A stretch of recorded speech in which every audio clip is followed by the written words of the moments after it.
আজরাইল যখন বেনামাজির কাছে হাজির হয়ে যাবে, আজরাইলের পা থাকবে জমিনে, আজরাইলের মাথা থাকবে আসমানে, চক্ষু দিয়া আগুনের ঝিলকি বের হতে থাকবে। রে আল্লাহর গোলাম, ওই বেনামাজি না ফারমান যখন আজরাইলকে দেখবে, আল্লাহর বান্দা চেহারাটা ডানে ঘুরাইতে ঘুরাবে, বামের দিকে ঘুরাবে, চেহারাটা লুকাইতে যাবে, কিন্তু যেদিকে নজর দিবে আজরাইলকে দেখতে পাবে। এরে মুমিন, আস্তে আস্তে করে আজরাইল পায়ের কিনারায় হাজির হয়ে যাবে। পায়ের কিনারায় হাজির হওয়ার পর পায়ের রগগুলো ঠাস ঠাস করে ছিঁড়ে ফেলবে। এই পা দিয়া আর নাড়াচাড়া করতে পারবা না, হাতের রগগুলো ঠাস ঠাস করে ছিঁড়ে ফেলবে। হাত দিয়া আর নাড়াচাড়া করতে পারবা না, জবানের রগগুলো ছিঁড়ে ফেলবে। এই জবান দিয়ে আর কথা বলতে পারবা না, চোখের রগগুলো ছিঁড়ে ফেলবে। এই চক্ষু দিয়া দুনিয়ার আপনজন আর তুমি তাকাইয়া দেখতে পারবা না। রে আল্লাহর গোলাম, আজরাইলকে যখন রুহুটা দেখবে, রুহুটা শরীরে প্রত্যেকটা জোড়ায় জোড়ায় যে লুকানোর চেষ্টা করবে। আজরাইল একটা ধমক দিয়া বলবে, ও নাফরমান রূহ, আজকে তুমি লুকাইতে পারবা না, আমি আজরাইলের হাত থেকে আজকে তুমি রক্ষা পাবা না। এই কথা বলার পর আজরাইল একটা থাবা মারবে, বান্দা রুহটা আজরাইল হাতের মধ্যে চলে আসবে। রুহটা নিয়ে আজরাইল আবার যখন উপরের দিকে চলে আসবে, চলে যাবে, প্রথম আসমানে যাওয়ার পর প্রথম আসমানের দরজা বন্ধ করে দিবে। আজরাইল আওয়াজ দিয়া বলবে, আসমানে ফেরেশতার দল, প্রথম আসমানের দরজা খুলে দাও। কিন্তু প্রথম আসমানের দরজা খোলা হবে না। ফেরেশতারা ডাক দিয়া বলবে, আজরাইল, তোমার জন্য আসমানের দরজা খোলা হবে না, কারণ কার নাপাক রূহ নিয়ে তুমি আসছো, এই রূহ দিয়া পচা দুর্গন্ধ বের হয়, এই রূহ নিয়ে আসমানে আসতে পারবা না। এরে আল্লাহর গোলাম, প্রথম আসমানের দরজা বন্ধ হয়ে যাবে। মাইয়িতকে গোসল করার পর যখন কবরের মধ্যে রাখা হবে, আজরাইল ওখান থেকে রূহটা এমন জোরে নিক্ষেপ করবে, রূহটা আবার মাইয়িতের ভিতর চলে আসবে। আল্লাহ তাআলা দুইজন ফেরেশতা পাঠাবেন। ফেরেশতারা ঈশা বলবে, মান রব্বুকা, তোমার রব কে? দিনের পরিচয় দাও, ধর্মের পরিচয় দাও। আল্লাহর বান্দা বলবে, লা আদরি, লা আদরি, লা আদরি, আমি কিছুই জানি না, কিছুই জানি না। আল্লাহ ডাক দিয়া বলবে, জাহান্নামের ফেরেশতার দল, এই বান্দার দুই পাশের মাটি দিয়া চাপ মারো।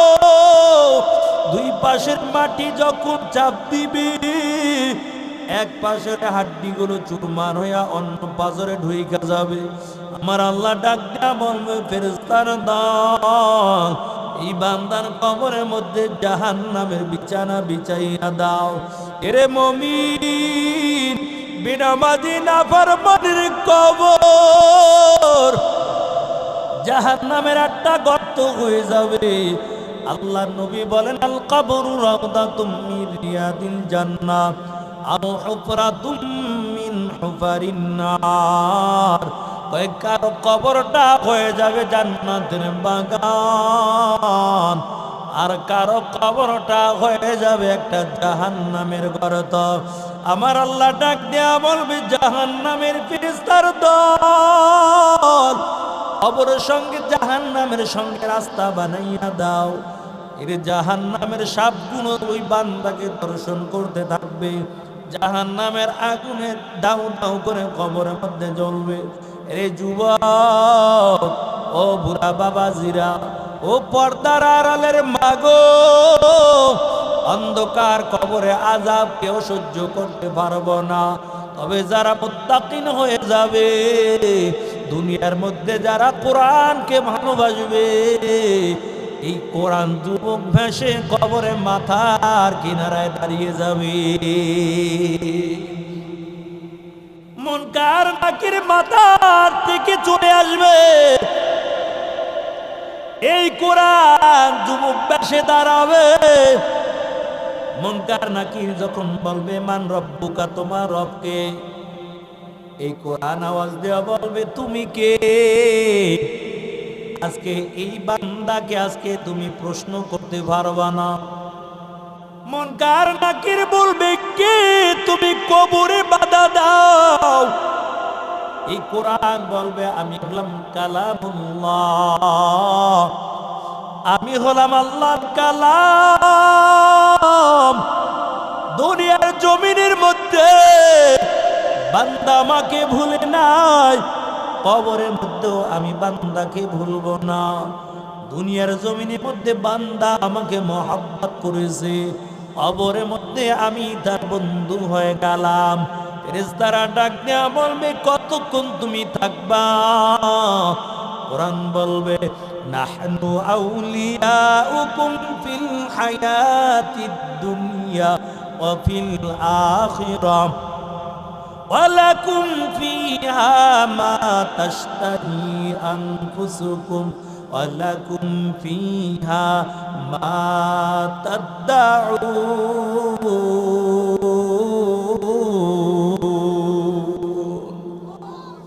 এ আল্লাহর বান্দা, কোরআন আওয়াজ দিয়া বলবে দুনিয়ার জমিনের মধ্যে বান্দা আমাকে বন্ধু বানাইল, আজকে কবরের মধ্যে আমি বান্দাকে ভুলবো না, বরং যতক্ষণ পর্যন্ত বান্দাকে আমি জান্নাতের মধ্যে না ঢুকাইব, ততক্ষণ পর্যন্ত আমি কোরআন এই বান্দার বন্ধু হইয়া থাকব। এখন চিন্তা করেন দুনিয়ায় কাকে বন্ধু বানাবে। আর আজকে আমাদের ঘরের থেকে কোরআন বিদায় করলাম, কোরআন মসজিদের বারান্দায় পাঠাই দিলাম, কোরআন মাদ্রাসায় পাঠাইয়া দিলাম। কি ব্যাপার, কেন আপনি কোরআন ঘরের মধ্যে থেকে বের করে দিলেন? হুজুর কোরআন পড়ার মতন লোক নাই। এরে আল্লাহর বান্দা, আপনার কপাল বড় খারাপ, মুসলমান হইয়া ঘরে কোরআন তেলাওয়াত করার মতন লোক পাওয়া যায় না। এরে মুমিন বলে কেন ঘরের থেকে কোরআন বের করলা? কোরআন তেলাওয়াত করার লোক নাই। এরে আল্লাহর বান্দা, যারা বুড়া হয়ে গেছেন, যদিও কোরআন তেলাওয়াত করতে পারেন না, কোরআনকে বুকে জড়াইবেন, কোরআনকে মুখে চুম্বন করবেন, কোরআনটা খুইলা হাতের আঙুলটা আয়াতের মধ্যে টানতে থাকবেন, টানতে থাকবেন, আর দিলে দিলে বলবেন আল্লাহ তুমি যা বলেছো সত্যই বলেছো। কোরআন খুলে যদি আয়াতের মধ্যে আঙুল বান্দা টানতে থাকে, ভাই কোরআন তেলাওয়াত করলে যে সব হইতো, এই পরিমাণ সওয়াব আল্লাহ বান্দার আমল নামার মধ্যে দান করে দেয়। আরে আল্লাহর গোলাম, এই জন্য দুনিয়ার জমিনের মধ্যে কোরআনকে বন্ধু বানাইব, কোরআনকে ঘরে ঢুকাইব। যার ঘরের মধ্যে কোরআন থাকবে, ওই ঘরের মধ্যে আল্লাহর রহমতের ফেরেশতা চলে আসবে। এরে মুমিন, মুনকার নাকির ফেরেশতা যখন ডান দিকে চলে যাবে, দেখবে ডান দিকে সবল একজন যুবক দাঁড়ানো। মুনকার নাকির বলবে কে তুমি কবরের মধ্যে আজকে বাধা দাও? ডান দিকের যুবক আওয়াজ দিয়া বলবে আমি হলাম তার নামাজ। বান্দা দুনিয়ার জমিনের নামাজকে বন্ধু বানাইছে, আজকে কবরের মধ্যে আমি নামাজ এই বান্দার বন্ধু হয়ে গেলাম। আরে আল্লাহর গোলাম, ডান দিকে দেখবে সবল যুবক, দুর্বল যুবক না, যে ধাক্কা দিলে মক্কা যাইবে, এমন যুবক না, সবল একজন যুবক। ডান দিকে দাঁড়ানো মুনকার নাকির বলবে, কে তুমি আজকে বাধা দাও, আমি বান্দাকে সুয়াল করতে চাই। ডান দিকের যুবক বলবে, আমি হলাম তার নামাজ। দুনিয়ার জমিনে বান্দা কষ্ট করে করে উজু করে নামাজ আদায় করেছে, দুনিয়ার জমিনে বান্দা আমাকে ভুলে নাই। আজকে কবরের মধ্যেও আমি নামাজ বান্দাকে ভুলবো না। মুনকার নাকির চলে যাবে বাম দিকে, বাম দিকেও দেখবে সবল যুবক রোজা। আবার মুনকার নাকির চলে যাবে পায়ের কিনারায়, পায়ের কিনারে যাওয়ার পর নজর দিয়া দেখবে সবল যুবক দাঁড়ানো, সব নেক আমলগুলো সবল যুবক বেশি পায়ের কিনারায় দাঁড়িয়ে যাবে। বান্দার মাথা থেকেও সওয়াল করতে পারবে না, ডান দিক থেকেও সওয়াল করতে পারবে না, বাম দিক থেকেও সওয়াল করতে পারবে না, পায়ের দিক থেকেও সওয়াল করতে পারবে না। তার একমাত্র কারণ এই চারটা জিনিস কবরের মধ্যে বান্দাকে পাহারা দিবে। এরে আল্লাহর গোলাম, যে ব্যক্তি কবরে আপনাকে পাহারা দিবে, ওই জিনিসকে আজকে দুনিয়ার জমিনের মধ্যে আমরা বন্ধু বানাবো। এরে মুমিন মুসলমান আল্লাহর গোলাম, তবে যদি সঠিক পথে চলতে যায়, আল্লাহ তাআলা দুনিয়ার জমিনের মধ্যে পরীক্ষার মধ্যে ফালাবেন। আল্লাহ বলেন, ওয়ালা নাবলুওয়ান্নাকুম বিশাইইম মিনাল খাউফ ওয়াল জু'i ওয়া নাকসিম মিনাল আমওয়ালি ওয়াল আনফুসি ওয়াস সামারাত ওয়া বাশশিরিস সাবিরিন। আমার আল্লাহ বলেন, অবশ্যই অবশ্যই আমি তোমাকে পরীক্ষার সম্মুখীন করবই করব। তবে কি দিয়া পরীক্ষা করব জানো?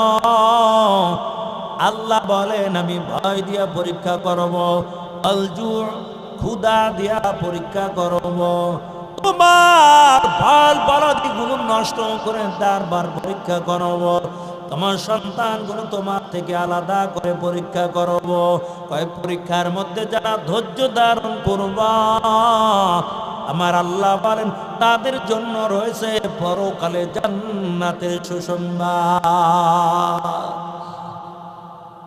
এরে আল্লাহর গোলাম, অথচ আমরা যখন মুসিবতের মধ্যে পড়ে যাই, সাহাবায়ে কেরাম মুসিবতে পড়লে আল্লাহর কুদরতি পায়ে সিজদা দিয়া সাহায্য চাইতো, আর আমরা মুসিবতে পড়লে বিড়ি টানি, বিড়ি একটা পর একটা টানি। কারণ টেনশন দূর করার লইগা, সুখে থাকলেও বিড়ি খায়, দুঃখে থাকলেও বিড়ি খায়, টেনশন থাকলেও বিড়ি খায়। যুবকের দল প্রেমে স্যাক খাইলেও বিড়ি টানে, কথা বলেন ঠিক কিনা? এরে আল্লাহর গোলাম, সমাজে দেখবেন কত মা বোনেরা, ছোট্ট বাচ্চা যখন মারা যায় হাত দুইটা জমিনে থাপড়ায়, আর গায়ে হাই রে আল্লাহ বুঝি, আর কাউরে সহে দেখলো না, আমাকে দেখলো, আমার মুসিবত দিল। অথচ আল্লাহ বলেন, আমি মুসিবত দিয়া তোমাকে পরীক্ষা করব।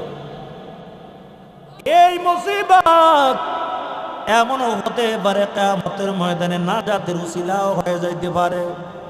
কারণ এই ছোট্ট বালক সন্তান দুনিয়া থেকে বিদায় হওয়ার পর কিয়ামতের ময়দানে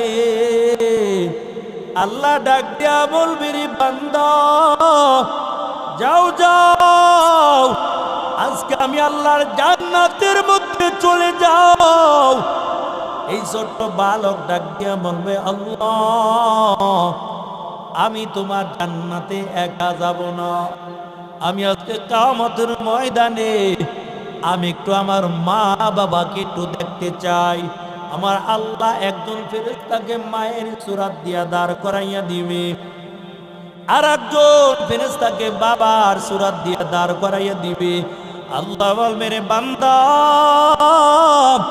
এটা তোমার মা, এটা তোমার বাবা। ওই ছোট্ট মাসুম সন্তান দৌড় দিয়া দেয় মায়ের গলাটা জড়াইয়া ধরবে, আবার মনটা বেজার করে মায়ের গলাটা ছেড়ে দিবে, আবার দৌড়াইয়া বাবার গলা ধরবে, মনটা বেজার করে বাবার গলা ছেড়ে দিবে। আল্লাহ ডাক দিয়া বলবে, এরে বান্দা কেন তোমার মনটা মলিন দেখা যায়? এই ছোট্ট মাসুম সন্তান ডেকে ডেকে বলবে, আল্লাহ এটা আমার মা না, এটা আমার বাবাও না। আমার আল্লাহ ডাক দিয়া বলবে, এরে বান্দা কেমন করে বুঝলা এটা তোমার মা না, এটা তোমার বাবা না? ওই ছোট্ট মাসুম সন্তান ডাক দিয়া বলবে, আল্লাহ আমি যখন ছোটবেলা আমার মায়ের কোলটা খানি করে চলে আসলাম, ও দর মালিক আমার প্রতি আমার মায়ের এত ভালোবাসা ছিল, আমার মা সইতে পারে না, আমার অকালের মৃত্যু আমার মা ধৈর্য ধারণ করতে পারে নাই, আমার মায়ের কলিজাটা জ্বলে পুড়ে সারকার হয়ে গেছে। আমি যখন আমার মায়ের গলাটা ধরলাম আর নাকটা যখন আমার মায়ের বুকে লাগাইলাম, কই এই নাক দিয়া আমার মায়ের কলিজা পুরা গন্ধ ভাই না। আমি যখন আমার বাবার গলাটা ধরলাম, নাকটা যখন আমার বাবার বুকের মধ্যে লাগাইলাম, এই নাক দিয়া আমার বাবার কলিজা পোড়া গন্ধ ভাই না, যার কারণে বুঝলাম এটা আমার মা না, এটা আমার বাবাও না। ও দার আল্লাহ তুমি আমার আসল মা বাবাকে হাজির করে দাও। আল্লাহ তাআলা ফেরেশতাকে ডেকে ডেকে বলবি, ও ফেরেশতার দল এই বান্দার আসল মা বাবাকে হাজির করে দাও। আসল মা বাবাকে যখন কিয়ামতের ময়দানে দাঁড় করানো হবে, এই ছোট্ট সন্তান আল্লাহর কাছে সুপারিশ করিয়া মা বাবাকে নিয়ে আল্লাহর জান্নাতের মধ্যে চলে যাবে। এই জন্য মুসিবত আসলে তখন ধৈর্য ধারণ করব। আল্লাহ বলেন খাউফ আমি ভয় দিয়া পরীক্ষা করব, আল্লাহ বলেন আমি ক্ষুধা দিয়া পরীক্ষা করব। এরে আল্লাহর গোলাম আল্লাহ তাআলা বলে তোমার ফল বাদে নষ্ট করে তার মান পরীক্ষা করব। আইয়ুব নবীকে আল্লাহ তাআলা পরীক্ষার সম্মুখীন করলেন। ভাই কেমন পরীক্ষার মধ্যে ফলাইলো? আইয়ুব নবীর ক্ষমতার অভাব ছিল না, আইয়ুব নবীর সম্পদের অভাব ছিল না। ইবলিস ডাক দিয়া কা আল্লাহ তুমি আইয়ুবকে মাল দিয়েছো, এই জন্য আইয়ুব নবী তোমার ইবাদত বন্দেগী করে। আমার আল্লাহ ডাক দিয়া বলে, ইবলিস না, আমার আইয়ুব মালের পাগল না, সম্পদের পাগল না, আমার আইয়ুব একমাত্র আমি আল্লাহর জন্য বড় পাগল। মিস্টার ইবলিস ডেকে বলে, আল্লাহ একটু পরীক্ষা করো। আল্লাহ তাআলা আইয়ুব নবীকে পরীক্ষার মধ্যে ফালাইলো। আইয়ুব নবীর হাজার হাজার বকরি ছিল, ভেড়া ছিল, দুম্বা ছিল। একটা বাতাস আইসা আইয়ুব নবীর সব দুম্বাগুলো মারা গেল, সব বকরিগুলো এক মুহূর্তের জন্য মারা গেল। সব দুম্বাগুলো সব এক মুহূর্তের মধ্যে মারা যায়। রাখালেরা কান্না করতে করতে আইয়ুব নবীর কাছে হাজির। আইয়ুব নবী ডেকে বলে, রাখাল বলো কেন তুমি কাঁদো? রাখাল ডাক দিয়া বলে, পয়গম্বর আপনার একটা উট নাই, আপনার একটা দুম্বাও নাই, সব উটগুলো মারা যায়, সব দুম্বাগুলো মারা গেল। আইয়ুব নবী ডাক দিয়া বলে, রাখাল কোনো চিন্তা করা লাগবে না, তার একমাত্র কারণ এরে রাখাল এই মালের হিসাব নিতে আমি যতটুকু সময় ব্যয় করতাম, এই মাল এখন আমার নাই, আমার হিসাব করা লাগবে না। এই সময়টুকু আমি এখন আল্লাহর ইবাদতের মধ্যে কাটাইব। ইবলিস কয় কি রে, এমন মানুষ তো দেখি নাই, মালের মোহাব্বত অন্তরে নাই। এরে আল্লাহর গোলাম ইবলিস ডাক দেখা, আল্লাহ আইয়ুব নবীর সুন্দর স্বাস্থ্য দিয়েছে, এই জন্য তোমার ইবাদত বন্দেগী করে। আমার আল্লাহ ডাক দেয়া বলে, ইবলিস না, আমার আইয়ুব একমাত্র আমি আল্লাহর জন্য বড় পাগল। আল্লাহ পরীক্ষার মধ্যে ফালাইল। কেমন পরীক্ষার মধ্যে ফালাইল? কয় পুরা শরীরটা পোকায় ধরে গেল, পছন্দ ধরে গেল। এরে আল্লাহর বান্দা, আইয়ুব নবীর একজন বিবি আয়েশা ডাক দিয়া বলে, স্বামী আমার, আপনি আমাকে তালাক দিয়া দেন, কারণ আপনার শরীরের পচা দুর্গন্ধ সইতে পারি না। আইয়ুব নবী ডেকে বলে, বিবি যাও, আমি তোমাকে তালাক দিয়া দিলাম। 2 নাম্বার বিবি আয়েশা বলে, ও স্বামী আমার, আপনি আমাকেও তালাক দিয়া দেন। 2 নাম্বার বিবিকেও তালাক দিয়া দিল। 3 নাম্বার বিবি আয়েশা বলে, স্বামী আমার, আপনি আমাকে তালাক দিয়া দেন। 3 নাম্বার বিবিও চলে যায়। 4 নাম্বার বিবি পায়ের কিনারায় বসে বসে কাঁদে। আইয়ুব নবী ডাক দেয়া বলে, বিবি বলো, কেন তুমি কান্না করো? বিবি রহিমা ডাক দেয়া কয়, স্বামী আমার, আমি আপনার কাছে তালাক নেওয়ার জন্য আসি নাই। ও স্বামী আমার, আমি দেখি আপনার শরীরটা পছন্দ ধরে গেছে, তারপরও আমি আপনার কাছ থেকে তালাক নিয়ে যাব না। দুনিয়ার জমিনে যতদিন আমি বাঁচবো, ততদিন আমি আপনার খেদমত করতে চাই।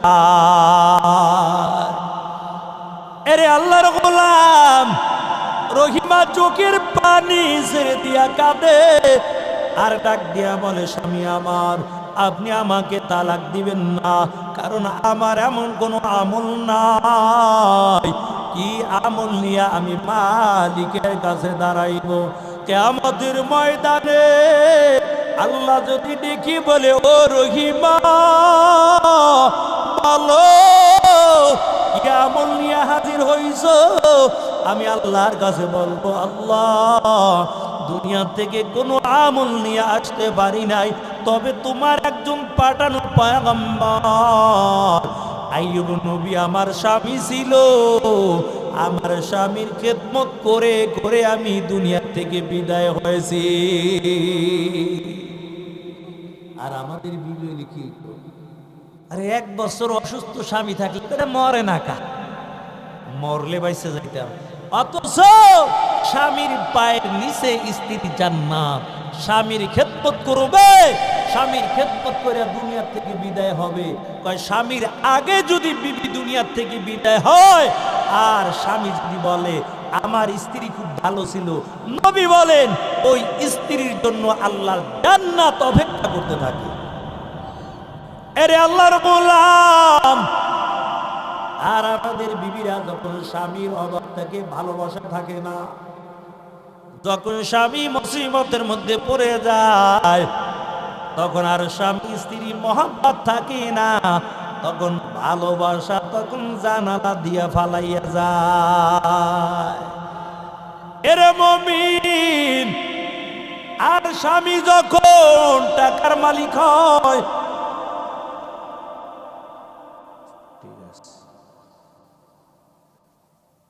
মাইক দিয়েও শান্তি পাইলাম না, বয়ান করেও শান্তি পাইলাম। আর ইনশাআল্লাহ 10 মিনিট।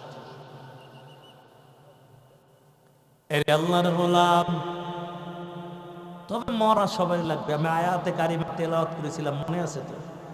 মিনহা খালাকনাকুম ওয়া ফিহা নুঈদুকুম ওয়া মিনহা নুখরিজুকুম তারাতান উখরা। এরে আল্লাহর গোলাম, আয়াতের মধ্যে আল্লাহ তাআলা 3টা বিষয় আলোচনা করেছেন। তবে কবরে কোন নেতার পরিচয় চলবে না, কবরে কোনো দলের পরিচয় চলবে না, বক্তার পরিচয় চলবে না, আলেমের পরিচয় চলবে না। আল্লাহ বলেন দুইটা গুণে যদি গুণান্বিত হও, তোমার জন্য আমি আল্লাহ জান্নাতুল ফেরদাউস রেখে দিলাম। ইন্নাল্লাযীনা আমানু ওয়া আমিলুস সালিহাত কানাত লাকুম জান্নাতুল ফিরদাউসি নুজুলা। আল্লাহ বলেন নিশ্চয়ই ঈমান আনয়ন করার পর যারা ভালো আমল করবে, আল্লাহ বলেন তাদের আপ্যায়নের জন্য আমি জান্নাতুল ফিরদাউস রাখলাম। তবে 1 নাম্বার ঈমান, 2 নাম্বার হলো ভালো আমল। ঈমানটা বান্দা মজবুত করে নিবা। ছোট্ট বালক জুনায়েদ বাগদাদী রহমাতুল্লাহ আলাই কেমন ঈমান মজবুত ছিল জানো? একজন খ্রিস্টান যুবকের সঙ্গে ভালো সম্পর্ক ছিল। খ্রিস্টান যুবক একদিন জুনায়েদ বাগদাদীর কাছে এসে আবার তাড়াতাড়ি যাওয়ার জন্য বড় ব্যস্ত হয়ে গেল। এরে আল্লাহর গোলাম, জুনায়েদ বাগদাদী ডেকে বলে, যুবক তুমি আসলে আবার তাড়াতাড়ি যাওয়ার জন্য কেন ব্যস্ত হয়ে গেলা? খ্রিস্টান যুবক ডাক দিয়া বলে, ও মুসলমানের সন্তান, আমি এই জন্য তাড়াতাড়ি যাওয়ার জন্য বড় ব্যস্ত হয়ে গেলাম। তোমাদের যেমন ধর্মীয় অনুষ্ঠান হয়, আমাদের খ্রিস্টানদেরও বড় একটা অনুষ্ঠান হবে। ওই জায়গার মধ্যে খ্রিস্টান পাদ্রী থাকবে, আমি ওই জায়গার মধ্যে হাজির থাকব। তার একমাত্র কারণ একটা উপদেশ দিবে, এই উপদেশটা আমরা সারা বছর মেনে নিব। জুনায়েদ বাগদাদী ডাক দিয়া বলেন, এরে যুবক, আমিও তোমার সঙ্গে ওই জায়গায় যেতে চাই। খ্রিস্টান যুবক ডাক দেয়া বলে, জুনায়েদ না না, ওই জায়গার মধ্যে তুমি যেতে পারবা না। কারণ যদি কোনো মুসলমানের সন্তান যায়, তাকে বন্দি করে শাস্তির ব্যবস্থা করে দেয়।